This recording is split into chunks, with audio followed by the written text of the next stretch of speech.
Hi guys and welcome back. So today I'm going to be showing you how to make these caramel egg brownies. Let's begin.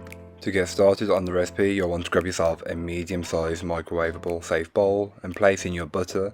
Then place this in the microwave until it's melted.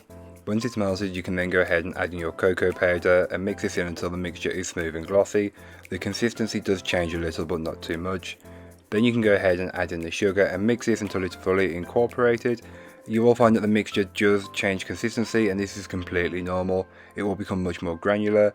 Then go ahead and add in your eggs and your vanilla extract and just whisk until that is fully incorporated. Again, it will become much smoother and glossier. Then add in your flour and chocolate chips. Then change from the whisk to a spatula and just fold everything together until you have a clean or clear brownie batter that has formed. Grab yourself a 9-inch square cake tin which has been lined with some parchment paper and pour all of your brownie batter in there and just smooth and level it off as best as you possibly can. It doesn't need to be perfect, but getting it as consistent as possible will help with the baking later on.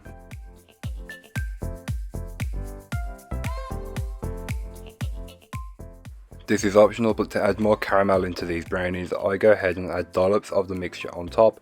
You can add them in any formation you like. I went with 9, equaling out at roughly 1 per portion, so each portion should have a swirl of caramel throughout it.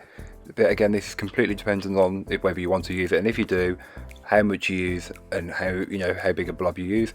I just then take a knife and swirl it through.